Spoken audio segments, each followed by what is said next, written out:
contra um dos favoritos ao título. O Peñarol ninguém acreditava.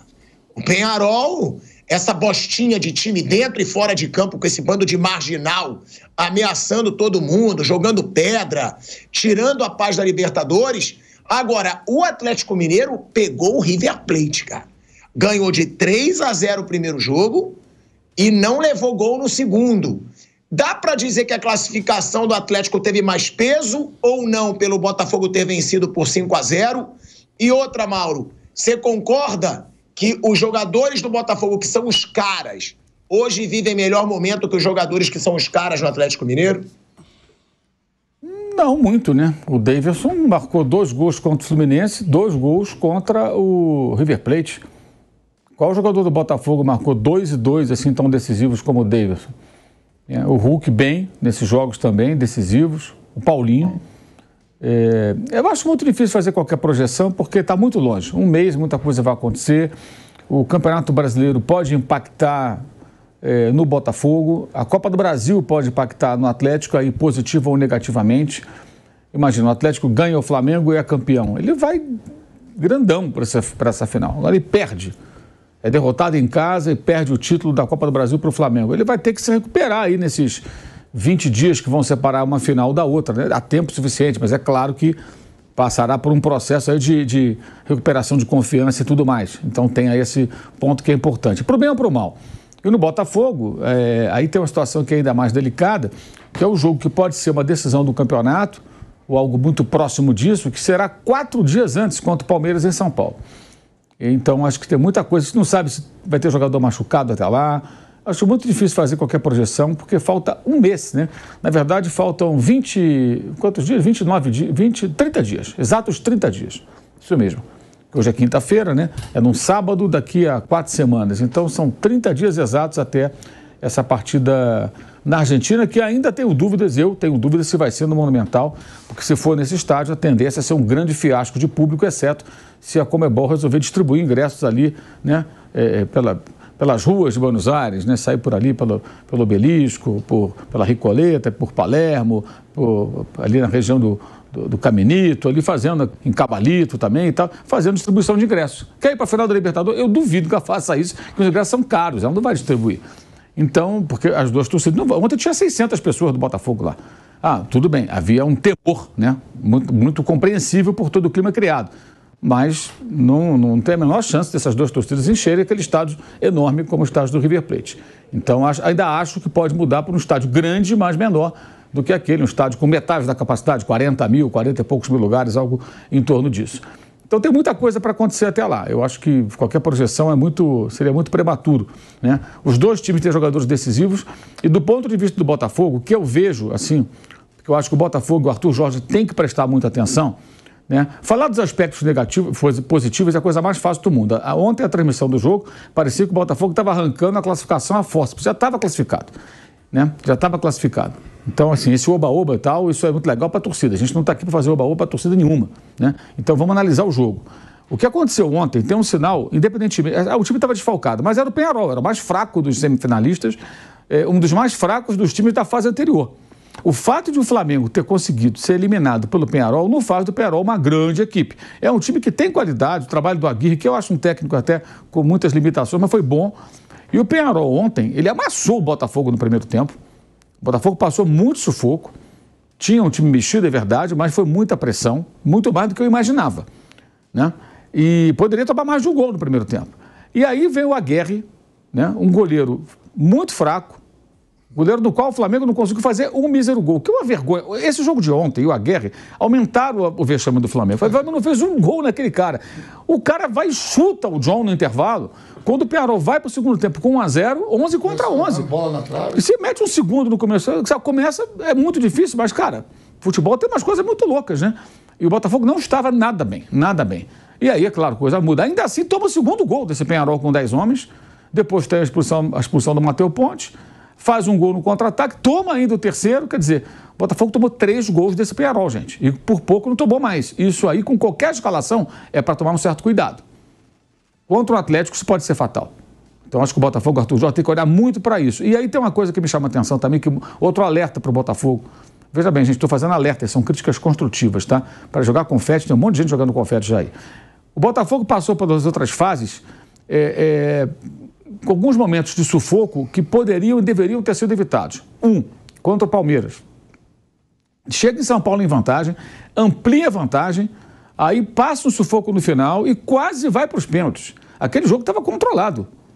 Bateu na mão do Gustavo Gomes. Exatamente. Falta do Gabriel Menino. E se não fosse isso, aí ia para os pênaltis. O jogo estava resolvido. Que o Palmeiras pressiona sim, mas, cara, o time do Botafogo, pelos jogadores que tem, ele tem que ter a capacidade de controlar esse jogo. Aquele jogo estava morto, acabou. Não pode deixar acontecer mais nada. Mas aconteceu. Por muito pouco, o Botafogo não coloca em risco uma classificação que estava assegurada já naquela altura. Ponto. Aí vem o São Paulo. O Botafogo amassou o São Paulo no primeiro tempo lá no Rio de Janeiro, não conseguiu fazer o gol. O jogo se equilibrou um pouco mais, alguns momentos do segundo, mas o Botafogo era melhor no segundo tempo ainda, embora o São Paulo tenha saído de uma verdadeira retranca que foi imposta pelo Botafogo no primeiro tempo e não consegue furar o bloqueio. Aí chega no Morumbi, abre o placar e aí toma gol. Lucas perde pênalti, Caleri perde um gol debaixo da trave. O São Paulo esteve mais perto da classificação do que o Botafogo, que vai para os pênaltis.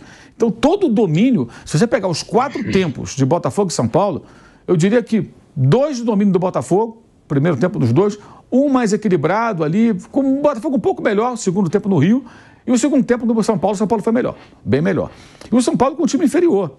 Então, assim, o Botafogo perdeu a oportunidade também de liquidar. Se classificou, mas com muita dificuldade que poderia ser evitada. E esse jogo de ontem, de novo, aconteceu. Não fosse o Aguerre, que além de fazer essa lambança ontem, no Rio, quando fez 2-0 o Botafogo, esse é o momento, Thiago, que você espera que o seu goleiro faça alguma coisa. E ele tomou um frango. Era a hora que um goleiro tem que aparecer e impedir que mais gols aconteçam com importantes defesas para assim, não vamos perder esse jogo, mas não pode ser de 5, tem que ser de 2, vamos segurar esse 0-2 aqui, porque estamos vivos. Não, tomou o terceiro, quarto, quinto, e o terceiro foi um frangaço dele. Ali o Peñarol, né, quando você tem um goleiro dele, a vaca foi pro brejo. Então, assim, acho que o Botafogo correu muitos riscos ao longo da sua trajetória que não podem acontecer na final se ele quer ser campeão. Ele quer ser campeão. Acho que tem que ter muitos alertas aí, assim, passando com muita dificuldade que poderia ser evitada. E acho que e afinal um jogo só, não te dá segunda chance. Não dá segunda chance. Então não adianta, por exemplo, domina o Atlético amplamente como dominou o São Paulo, né? Não faz o gol, vai para os pênaltis, acabou. Se perder, acabou, perdeu, não tem outra chance, não tem segundo jogo. Então eu vejo como assim, o jogo de ontem com muitos alertas, porque mesmo o Botafogo mexido, com jogadores que ficaram de fora, não poderia passar o perrengue que passou diante do Peñarol. O Peñarol é muito inferior. Ontem até achei que o Peñarol me surpreendeu pela atuação, pela postura, não foi o time violento que eu imaginava, querendo dar porrada, querendo provocar. A torcida do Peñarol, a gente não pode também ficar generalizando, né? Aqueles caras que fizeram aquele bando de absurdos no Rio de Janeiro, que estão presos, e os caras ficam pedindo liberdade para eles como se fossem vítimas, o que é um absurdo. Não são os únicos torcedores do Peñarol. A torcida apoiou o time. Muito tempo depois do final, continuou no estádio cantando, reconhecendo que foi um feito e tanto o Peñarol e tão longe, com um time tão limitado. Eu conversei ontem com um amigo que mora em Montevidéu, ele estava falando de um amigo dele, torcedor do Peñarol, que foi ao Rio no jogo, até reclamando muito da forma como ele, com um filho criança de 7 anos, foram tratados ali, quase agredidos, uma situação bem desagradável que, segundo ele, aconteceu, enfim. Quer dizer, não tem santo nessas coisas, nessas horas, né? E ele estava dizendo, pô, esse meu amigo foi pro jogo, ele falou, cara, quando que eu vou ter a chance de ver o Peñarol numa semifinal de Libertadores de novo com meu filho? Pegou e levou o filho pro jogo. Ou seja, isso mostra que, assim, pro Peñarol já foi muito ter chegado na semifinal. Foi um feito tremendo ter chegado na semifinal, né? Então, acho que o Botafogo ontem, ele passou por alguns momentos que ele poderia não ter passado. Eu acho que são jogos com muitas lições para a final. A final tem que ser um jogo mais próximo, não digo perfeito é quase impossível, mas mais próximo da perfeição, porque a final, em jogo único, ela não permite erro. Não permite erro. Não pode errar. A chance tem que ser aproveitada, você não pode conceder tanta chance ao adversário. Eu acho que esse é o ponto. E o Atlético, acho que você falou das 2 classificações, eu acho que, por incrível que pareça, eu achei que o Peñarol foi um time melhor, muito melhor que o River Plate no dia anterior. O River Plate foi um fracasso total. Não tira os méritos do Galo, evidentemente. Mas também foi muito pressionado no primeiro tempo o Atlético, ficou muito pouco com a bola. O Atlético tem time para, no jogo desse, também reter mais a posse, como fez no segundo tempo. Não ficar passando só sufoco, e tomou muita pressão, né? Mas o River não consegue fazer gol em ninguém. No frigir dos ovos, eu acho até que o Peñarol, apesar do 5-0 contra, deixou uma imagem melhor do que o River Plate, com um time muito inferior, com investimentos infinitamente menores do que o do River Plate, que não é coitadinho em relação aos times brasileiros, investiu pesado, como investem os principais times aqui do país, ainda conseguiu, acho que, deixar o torcedor mais orgulhoso. O River Plate não arrumou nada, foi um fracasso retumbante.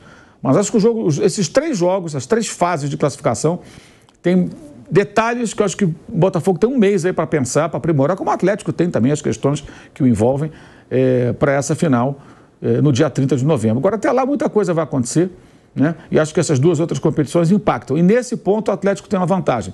Aconteça o que acontecer na Copa do Brasil, se ganhar, cara, é um anabolizante emocional tremendo você ganhar um título em cima do Flamengo 20 dias antes da final da Libertadores. E se perder, o Atlético tem um tempo para se revigorar, para se recuperar de uma eventual derrota.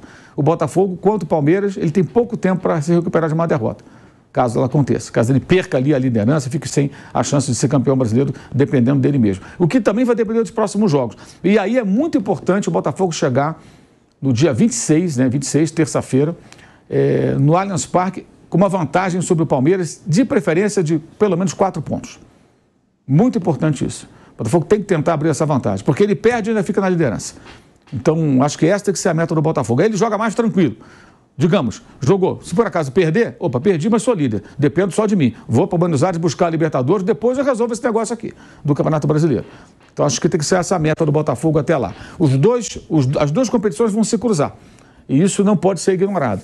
Então, acho que é muito... Não me arrisco a fazer projeções, porque acho que muita coisa vai acontecer até lá e pode impactar no comportamento das equipes, na reação até emocional e até do comportamento técnico, tático em campo, em função de outras competições importantes também, né, que estão acontecendo. No caso do Botafogo, inclusive a própria Série A, pela maneira como perdeu ano passado para o Palmeiras, também não pode perder de novo, né, do ponto de vista botafoguense. Imagina, você vai para a Libertadores, de novo vendo o Palmeiras tomar a taça que você parece que vai ganhar. Acho que o Botafogo não pode permitir isso. Tem que chegar grandão lá em Buenos Aires, depois de um bom resultado, nesse absurdo que é esse jogo na terça-feira, né? Vamos deixar claro. A CBF tem um calendário maluco, ainda parou o campeonato em dado momento, né? E nem assumiu a responsabilidade, compartilhou com os clubes no evento, lá no problema, né? Melhor dizendo, que houve no Rio Grande do Sul, da enchente, né? Parou por quase 2 semanas, e aí o calendário ficou mais estrangulado, e agora ela não consegue encaixar esse jogo em lugar nenhum. Então é um absurdo completo. O Botafogo vai jogar praticamente uma decisão de campeonato 4 dias antes da final da Libertadores. Na véspera da viagem a Buenos Aires. Porque pelo protocolo aí da Conmebol, na quarta-feira os times têm que estar na sede do jogo, né? Para treinamento, coletiva, todo aquele roteiro que é preparado para a grande decisão.